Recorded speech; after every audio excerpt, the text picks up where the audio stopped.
Salutations, chers amis. Je présente à votre attention les dysfonctionnements et pannes les plus courants qui surviennent sur la Subaru Impreza. La suspension de l'Impreza est bonne. Il est exceptionnellement solide et il existe des composants pour tous les goûts et tous les budgets. Structurellement, il s'agit de jambes de force McPherson à l'avant et à l'arrière.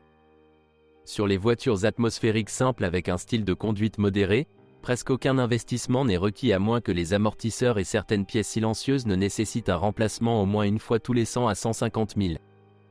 Avec les voitures puissantes, tout est un peu plus compliqué.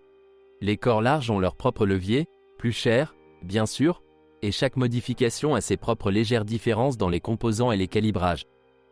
La direction sur cette génération d'Impreza à simple direction assistée est assez capricieuse. La durée de vie de la pompe est très modérée. Elle commence à bourdonner à la première occasion. Les facteurs de risque sont connus: diminution des niveaux de liquide, huile sale, seulement plus de 120 courses.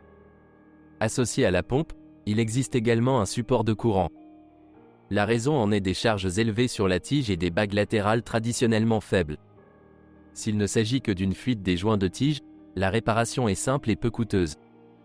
C'est pire si la tige commence à rouiller lorsqu'elle est exposée à l'humidité. Cette dernière arrive régulièrement car le rail est assez bas. Presque toutes les Subaru Impreza sont équipées d'une transmission intégrale. L'exception concerne les voitures japonaises à conduite à droite avec un moteur 1.5. Elles sont à traction avant.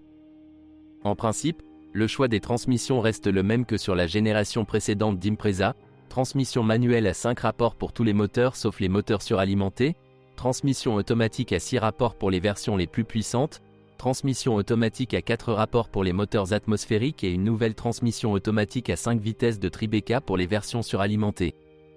Les principaux composants des transmissions Subaru sont fabriqués avec une marge de sécurité traditionnelle. Ce n'est que dans le cas des versions équipées de moteurs turbo puissants qu'il convient de vérifier soigneusement les joints homocinétiques arrière et la boîte de vitesse. Et avec des kilométrages supérieurs à 200 000 également à l'arbre de transmission et aux joints homocinétiques avant.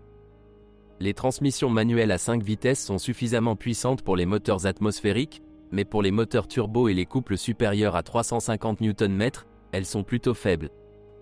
La conception du boîtier elle-même devient un problème. En raison des vibrations, il coupe les engrenages et endommage les arbres, généralement les 2e, 3e et 5e vitesses. Les composants sont chers, mais les boîtes d'occasion sont bon marché.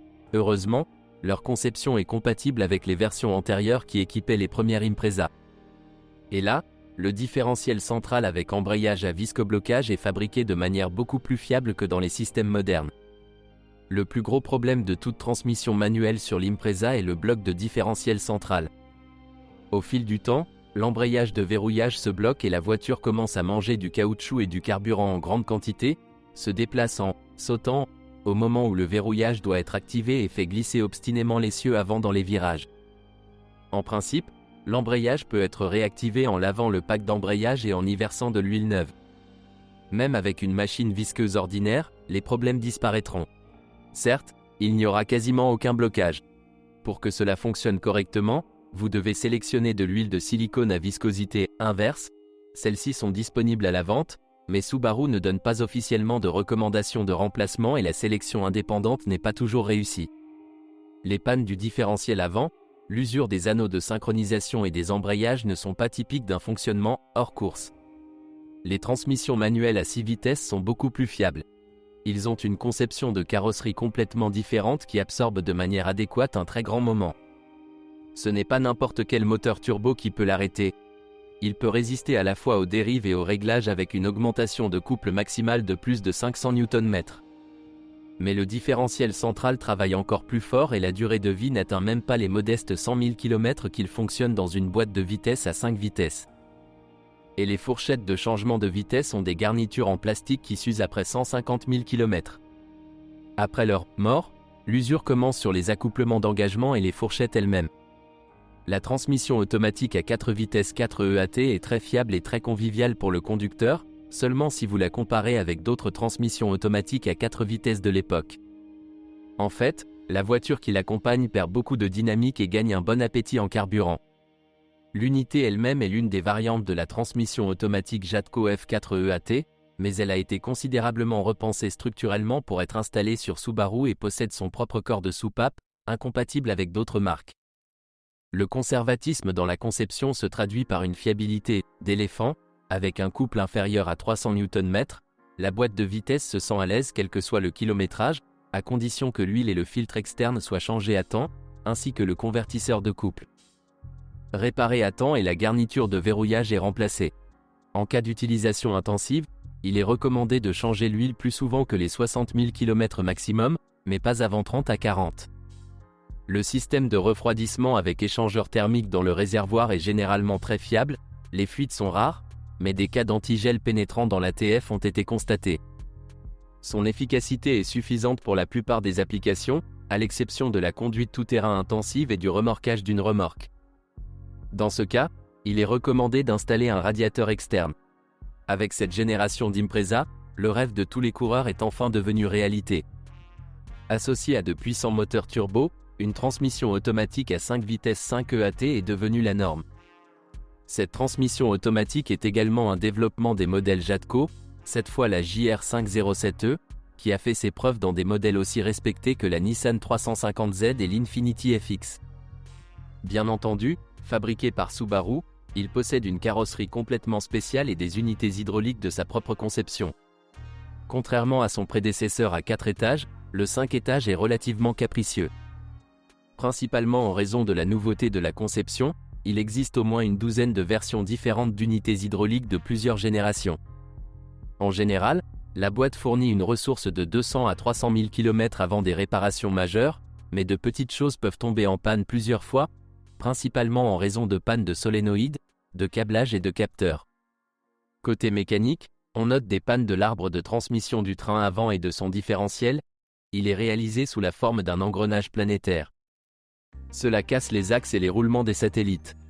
Moins souvent, il rencontre des pannes de pompe à huile et une durée de vie limitée de la bande de frein et de l'embrayage à roue libre du tambour overdrive. De tels problèmes sont typiques d'un fonctionnement à kilométrage élevé, en particulier avec de l'huile sale et une surchauffe importante. Les garnitures de verrouillage du convertisseur de couple s'usent ici plutôt que sur la 4EAT. Après environ 150 000 km, il vaut la peine de vérifier la propreté de l'huile et de changer le filtre de la boîte à chaque entretien. L'augmentation des tracas est plus que compensée par une meilleure dynamique, une consommation de carburant réduite et des éléments de conduite supplémentaires. Enfin, permettez-moi de vous rappeler que le système de refroidissement standard de cette transmission automatique fait cruellement défaut. Sur une Impreza légère, la situation est meilleure que sur un crossover lourd, mais il vaut quand même mieux installer un radiateur supplémentaire. Désormais, ceux qui pensent que la carrosserie de l'Impreza est belle, que l'intérieur n'est pas mauvais et que tout le reste est excellent ne devraient pas lire. Ceux qui peuvent serrer les dents et échanger une Toyota JZ avec une boîte de vitesse R154 contre une Impreza peuvent également fermer la languette et partir à la recherche d'une unité de remplacement appropriée. Pour tous les autres, je vais vous raconter comment se déroule souvent une histoire typique de propriété d'une Impreza. Disons que vous avez un végétal 1,5 EL15 sous le capot. Ces moteurs sont généralement très fiables dans toutes les variantes. Oui, ils meurent quand le pétrole vient à manquer. Et cela prendra certainement fin dès que le moteur commencera à le manger, et que le propriétaire oublie qu'il faut surveiller le niveau. Ou il oubliera qu'il existe en fait une courroie de distribution, et il doit changer tous les rouleaux au moins une fois tous les 60 à 90 000, et la courroie elle-même n'est pas la moins chère à installer. Ou il sera trop paresseux pour changer les bougies d'allumage et ne vérifiera pas les bobines avant un long voyage. Soit il roulera simplement avec un réservoir vide ou une pompe à essence en panne, soit il fera le plein d'essence de mauvaise qualité. En général, il commettra une de ces erreurs que commet finalement le propriétaire du contraire. Ensuite, vous réfléchirez au type de moteur à installer, le même EL15 ou toujours trouver un moteur atmosphérique de 2 litres, car les options simples semblent coûter à peu près le même prix, peuvent facilement remplacer l'aile et offrir une bien meilleure dynamique. Les moteurs 2.0 EJ204 qui étaient de série sur cette Impreza sont également très fiables. Ils sont capables de traverser leurs 250 à 300 000 ans jusqu'à ce que l'usure des pistons les rattrape ou que le brûleur à mazout oblige le propriétaire à procéder à une refonte majeure. Mais au nombre de problèmes du 1,5, s'ajoute la déformation des liners due à une surchauffe. Le bloc ici est délicat, réalisé selon la technologie Open Deck et même sans saillie de renfort, et les liners sont chargés plus lourdement, leur l'usure est plus visible et le 4e cylindre cogne plus souvent. Si vous possédez une voiture américaine, vous pourriez vous procurer un moteur aussi intéressant que le EJ253. Il s'agit d'un SACT avec un arbre à cam dans chaque culasse, mais 16 soupapes et avec un système de contrôle de phase IAVLS. C'est toujours un moteur très fiable, mais son appétit en huile est tout à fait indécent, surtout si le moteur est issu d'une série dans laquelle le refroidissement de la partie arrière n'est pas optimisé, et du fait de l'oubli du service, le thermostat a été réglé à un standard, pas à basse température. Très probablement, il peut également parcourir ses 250 à 300 000 km, mais quelque chose se produira probablement avant que l'usure naturelle du groupe de pistons ne se produise. Ceci est facilité par un couple plus important, des charges plus importantes sur le vilebrequin et les chemises, ainsi que des chemises plus fines combinées à des canaux de système de refroidissement plus étroits. Cependant, revenons au scénario typique de propriété d'une Impreza. Lors du remplacement d'un moteur 1.5 mort, rien ne garantit que le 2 litres sera exactement le même que celui standard installé sur l'Impreza de cette génération. Par exemple, il pourrait s'agir d'un EJ204 sans compensateurs hydrauliques, mais avec AVCS et une puissance de 150 chevaux. Le SACT EJ20 à 16 soupapes marquées 203 et 202 sera un peu moins cher, 204, 253 et 254 sont nettement plus chers, mais avec l'introduction de l'électronique, il y aura un peu plus de tracas. Pour les électriciens expérimentés des services Subaru, cette tâche est cependant typique.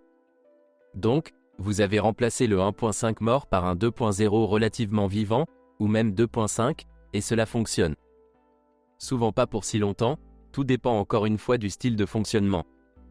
De nombreux propriétaires de voitures ne comprennent pas obstinément que verser de l'essence 92 et de l'huile 5W30 n'est pas une bonne idée si vous avez une Subaru avec EJ et que vous voulez parfois pousser la pantoufle. Ensuite, tout se répète, soit à cause d'un cognement, soit d'une fuite d'huile, soit les deux. Si le remplacement du moteur s'accompagne de l'utilisation active d'un concepteur, avec l'installation de culasses suralimentées ou plus puissantes, et d'unités de commande avec des unités de faible puissance, il risque tout simplement de ne pas survivre jusqu'à la consommation d'huile. Point. Après un autre décès, le moteur est soit remplacé par un moteur qui répond mieux aux aspirations du propriétaire de la voiture, soit révisé souvent avec l'installation de chemises renforcées, d'une pompe à huile améliorée et de chemises rouges. En fonction de la qualité du travail et, encore une fois, du style de fonctionnement, tôt ou tard, le cycle se répète. Le temps qui s'écoulera entre les remplacements de moteurs est une question intéressante.